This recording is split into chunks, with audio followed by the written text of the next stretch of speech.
And my joy is your joy. Citizen FM. Citizen FM. Make we join our hearts to build a nation of our dream. Citizen FM. Citizen FM. Yeah. Your problem is my problem, and my joy is your joy. This is 93.7 Citizen FM, Abuja. Good afternoon and welcome to the Citizen FM News at noon. I am Rayo Motosho. The Catholic Bishop of Sokoto Diocese, Matthew Kuka, has cautioned loyalists of politicians not to kill themselves and demonstrating support for their candidates. According to the septuagenarian priest, opposition politicians are friends jostling for their piece of the national cake and shouldn't be taken too seriously. Kuka spoke hours after the presidential candidates of the All Progressives Congress, Bola Tinubu, and his People's Democratic Party counterpart, Atiku Abubakar, bantered at the private wing of the Nnamdi Azikiwe International Airport in Abuja. Kuka, who is the convener of the National Peace Committee, said political fanatics should learn a lesson from the public exchange of pleasantries between Tinubu and Atiku. He said the message from the banter is the political loyalists of both frontline presidential candidates for the 2023 election should be wise, eschew violence and not kill themselves for people drinking from the same pool. Governorship candidate of the Social Democratic Party, SDP, in Rivers State, Senator Magnus Abe, has lamented the steady increase in political violence in the state. He raised the alarm after his team was attacked at the Igbo local government area of the state. He said he chose to be quiet in the face of all the violence meted at his party members during political rallies and meetings, but decided not to talk to the press so that Rivers State does not hit the headlines for negative reasons. In a press conference in his campaign office in Port Harcourt, Abe said, however, the matter has gotten to a point where he can no longer keep quiet. The SDP in the local government area this morning were to hold a stakeholders meeting. The meeting was to hold in a hall in Ayama. This hall was built by me, funded by me, and donated to the community when I was in the Senate as one of my constituency projects. When it was they heard on the radio that we were to hold a meeting there, early this morning, broke into the place, scattered everything, and locked up the place and said we could not hold a meeting there. When we got to Emeru, the border into Igbo, the road was blocked by thugs armed with all kinds of dangerous weapons, guns, machetes. Nigeria's music star, Innocent Idibia, has called on Nigerian youths and political leaders to denounce electoral violence ahead of the 2023 general election. Innocent Idibia, also known as Two-Face, made the appeal in Abuja at the Northern Peace Conference on the 2023 elections. The award-winning musician emphasized the need for young Nigerians to be active participants in the nation's electoral process and governance. The celebrity reiterated his commitment to advocating for peaceful elections, accountability, and transparency in good governance. The talent and energy of the youth towards transforming the fortunes of a distressed nation has never been more dire. The Northern Peace Conference on the 2023 elections brought together chieftains of political parties, security experts, civil society organizations, INEC commissioners, and peace advocates to deliberate on how to achieve peaceful elections in 2023. To increased coherent action and mutual support by the multiple dedicated stakeholders present here, including security agencies, youth groups, elders, traditional and religious leaders. Politicians who use money to get young people to beat each other up are doing a great disservice not just to the electoral process but to themselves. They should know this. If you didn't use your money all this time to find jobs and some training for young people, and you bring it out now and encourage young people to beat each other up to break heads, that is irresponsible. You do not deserve to lead this country. Still on the elections, the Independent National Electoral Commission, INEC, has called on Nigerians to help the electoral body in cleaning up the voters' register. INEC's National Commissioner, Festus Okoye, made the plea following reports that some underage persons were included in the voters' register ahead of the 2023 general election.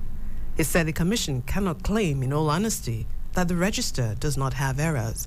He said all these observations are the essence of the display and the want to encourage Nigerians to take a critical look at the register, point out some of these persons who are not eligible to be on it and will definitely do the needful.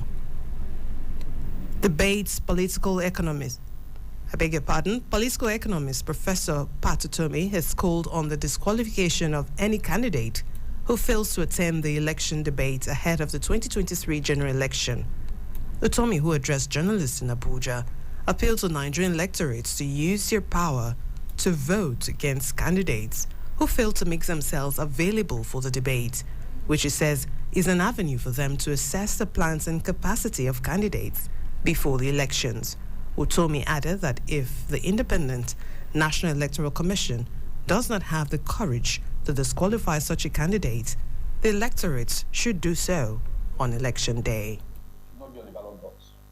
If you were on the ballot box, it should be boycotted by all citizens because it's an abuse of the Nigerian people. It's a mockery of the democratic process.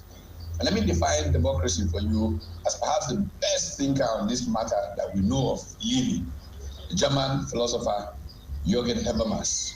And Habermas, defining modernity and defining democracy and the confluence, the nexus of modernity and democracy, says that it's about rational public conversation through a marketplace of ideas. The Abuja division of the Court of Appeal has set aside the judgment of the Federal High Court Abuja, removing Godswill Akpabio as the All Progressives Congress APC candidate for Akwa Ibom Northwest Senatorial District. A three-member panel of justices read by Justice Danlami Senchi on Monday held that Akpabio failed to file a proof of arguments within the time provided by the rules. The panel further rules that Akpabio, being a residential aspirant of the APC, could not participate in the valid primary of the party held on the 27th of May and monitored by the Independent National Electoral Commission, which produced Udom Ekpodom as a candidate. The Federal High Court in Abuja held on the 22nd of September and asked INEC to reinstate Senator Akpabio as APC's candidate, being the candidate nominated by the party in the second primaries on the 9th of June. The lower court had directed that INEC accept the former minister of the Niger Delta as the APC flag bearer. Critical stakeholders in the media industry have agreed on a 41-point code of ethics for Nigerian journalists. They also adopted co-regulation instead of a self-regulation mechanism. Both measures are part of an attempt to jumpstart a fresh attempt to put in place rules to guide professional conduct and a regulatory council to support the efforts to hold journalists accountable to their public and deepen public trust in their work. The stakeholders noted that the Nigerian media has a rich track record of rooting for public welfare and protecting the underdog. The tradition holds that the practice of journalism should be socially responsive and responsible through the pursuit of a true, fair, decent and credible account of issues in the public interest. The governor of Kaduna State, Malam Nasir El-Rufai, has called for the immediate removal of petrol subsidy. He made this call at the State of the State session at the ongoing NSG in Abuja. When the governor, who was on a panel during the session, was asked what should be the priority of the government, he said he calls for the removal of fuel subsidy immediately. El-Rufai disclosed that governors of the 36 states and the federal government officials at the National Economic Council had agreed to the removal of the petrol subsidy in September 2021.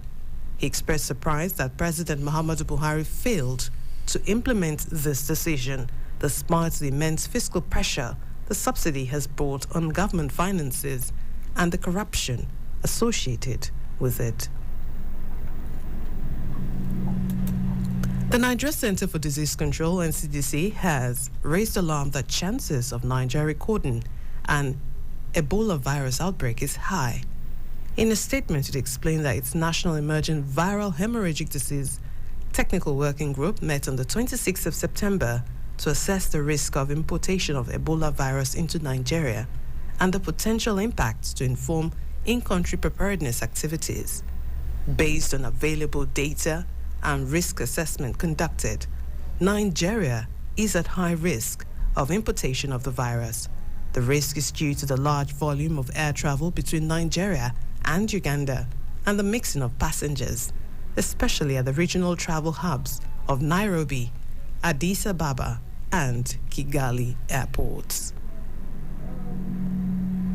A spokesperson for the presidency in the Central African Republic has denied that President Faustin Archange Touadera was evacuated to Rwanda on Sunday for medical treatment after a serious fall. The Central African Republic and international media widely circulated the news after a pro-opposition website claimed Mr. Touadera was injured in a serious fall in the capital, Bangui, and flown to Rwanda. The presidency's spokesman, Albert Yaloke Mopwem, expressed astonishment at the claim and says the presidency is at work in Bangui. The information that Kobe News put online is false and only concerns itself, he said. The governor of Kenya's Garissa County has ordered the removal of more than 3,000 false names on the payroll. The names were discovered following a human resource audit local media report.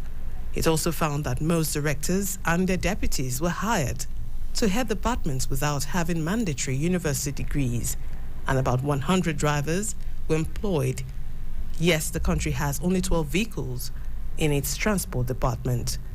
Governor Nassif Jama says a task force has been appointed with those complaining of unfair dismissal can present their case.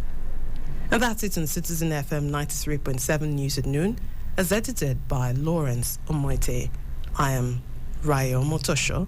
To listen to us online, please visit www.citizenfm.ng or follow us on social media on Facebook at Citizen FM Abuja, Instagram at Citizen FM 93.7, Twitter at Citizen FM 93.7. Thanks for listening. Good afternoon.